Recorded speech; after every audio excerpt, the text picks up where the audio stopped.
CBS Y&R spoilers Tuesday, The Young and the Restless.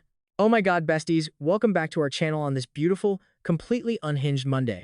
Stop what you are doing. I am literally shaking. My soul has left my body, and I need to vent now. You guys, I am deceased. I literally had to yeet my phone across the room just to process the sheer audacity of what just happened in Genoa City. We need to talk about this now because I am unwell.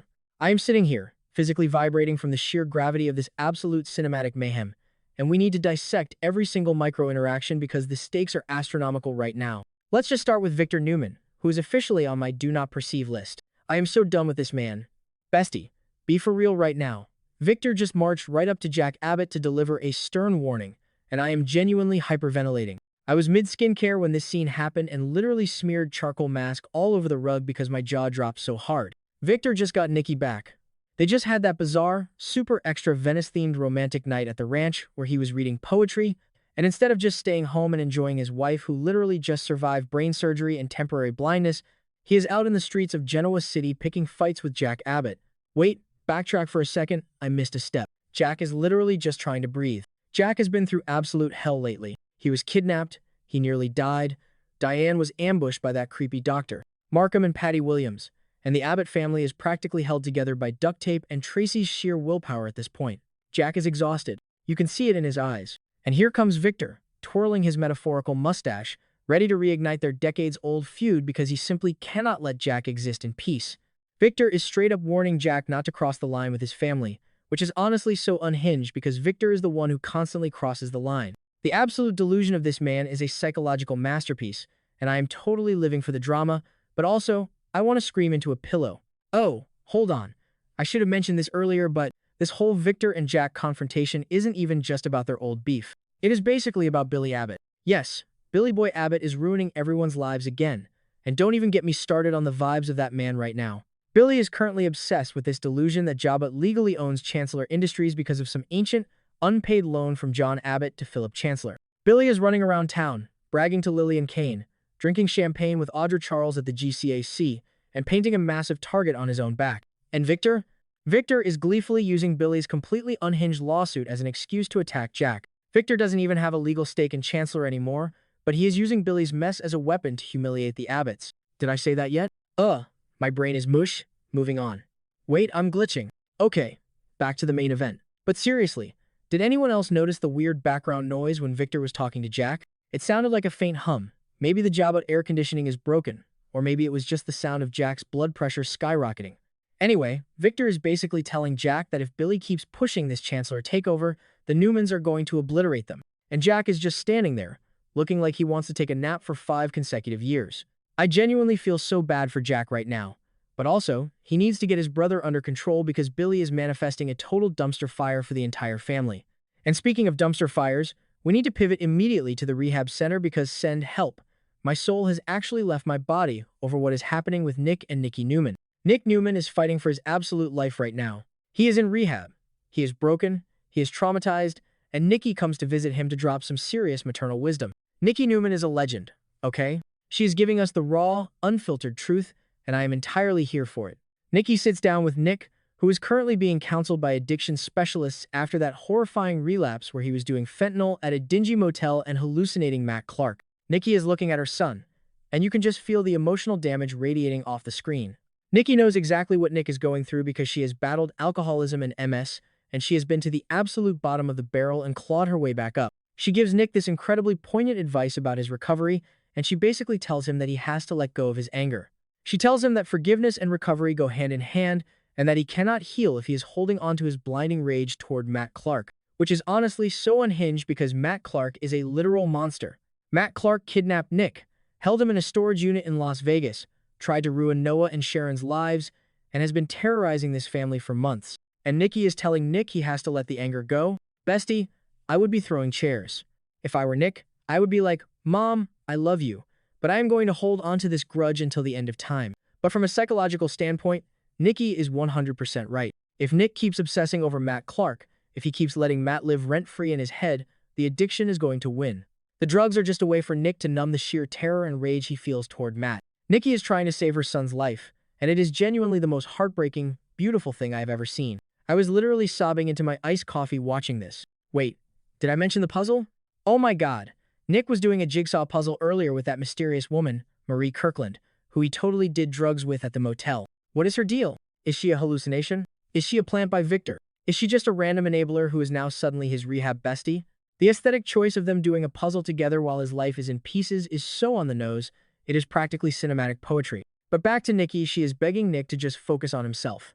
The last thing Nick needs to worry about is Matt Clark, especially since Victor basically has Matt on a leash right now, forcing him to work at the ranch and spy on people. Victor is playing 4D chess with a psychopath, and Nick just needs to stay in his lane and heal. I am calling it right now. If Nick doesn't listen to Nikki, his villain arc is about to go nuclear, and we are going to see a relapse so bad it will shatter Genoa City. Now, let's completely derail the narrative for a second, because I need to scream about Lily Winters. Stop everything.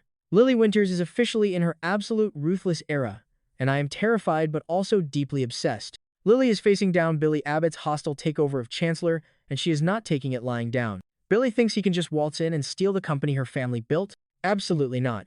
Lily is assembling an army, and she is taking no prisoners. But here's where it gets totally chaotic and messy. Lily is dragging Holden Novak into this war. Wait, backtrack for a second, I missed a step. For those of you who aren't keeping up with the deep lore, Holden is Lily's newly discovered half-brother. Stephanie Simmons hid Holden from Malcolm Winters for years, and now Holden is just trying to figure out his life, his identity, and his place in this massive, complicated family. Holden is innocent. He is just a guy trying to survive the Genoa City drama, hanging out with Claire Newman, and probably going to therapy. And what does Lily do? Lily corners him and straight up pressures him to pick a side in the Chancellor War.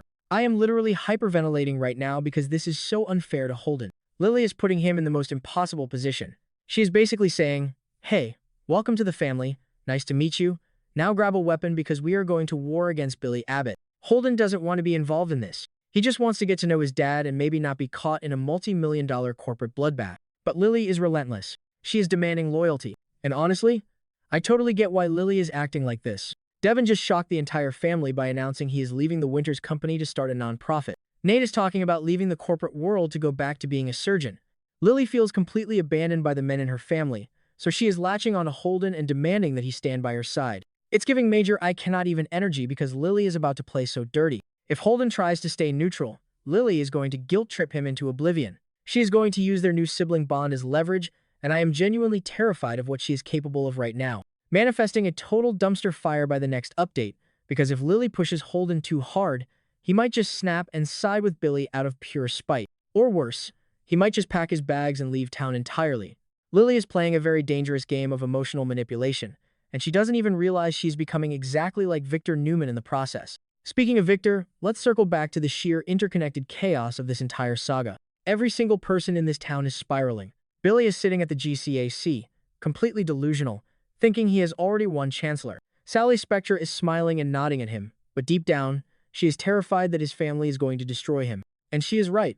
Because while Billy is popping champagne, Victor is threatening Jack, Adam is plotting a massive smear campaign with Chelsea, and Lily is radicalizing her innocent half-brother to join her corporate militia. It is a messy, unfiltered emotional train wreck, and I am so deep in the lore that my grip on reality is slipping. I literally cannot talk to my real-life friends about anything else. If you ask me how my day is going, I will just start screaming about the Chancellor bylaws and John Abbott's unpaid loans. And don't even get me started on the psychological damage this is doing to Jack. Jack is trying to hold on to his sanity while Diane is running around town, paranoid and traumatized from Dr. Markham, trying to uncover dangerous secrets. Jack has to deal with Diane's trauma, Billy's corporate delusion, Lily's demands for him to pick a side, and Victor's aggressive threats. The man is going to have a heart attack.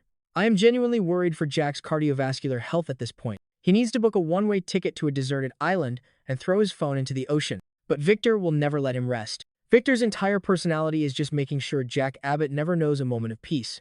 And the fact that Victor is using Billy's mess to do it is just so classic Victor. He doesn't even have to get his hands dirty. He just points at Billy, looks at Jack, and says, "Look at your messy brother, this is your fault." It is gaslighting at its finest, a true masterclass in psychological warfare, and I hate that I am totally captivated by it. Wait, I'm glitching. Okay, back to the main event. Let's talk about the aesthetic of Nikki's rehab visit. Did you guys see what Nikki was wearing? She looked like $1,000,000, completely flawless, walking into that clinical, sterile rehab center to talk to her broken son. The contrast was so stark, it literally punched me in the feelings. Nikki is the pillar of strength right now. She has survived Patty Williams, she has survived Victor's lies, she has survived losing her sight, and now she is trying to pour all of that survival energy into Nick. When she told him to let go of the anger, you could see the exact moment Nick's brain short-circuited. He doesn't know how to exist without being angry at Matt Clark. Matt Clark is the reason Nick's life is in shambles. But Nikki knows that if you let the monster live in your head, you become the monster. I'm calling it right now, the villain arc is about to go nuclear for at least 3 different characters. If Nick doesn't listen to Nikki, he is going to break out of rehab again and go hunting for Matt Clark, which will end in absolute tragedy. If Jack doesn't rein in Billy, Victor is going to launch a smear campaign so vicious it will destroy Jabot's stock. And if Lily keeps pressuring Holden, she is going to alienate the only family member she has left who isn't trying to flee the corporate world. This situation is now my entire personality and I am not okay. I am physically vibrating, clutching my chest, because I am literally too unwell to handle the gravity of these events.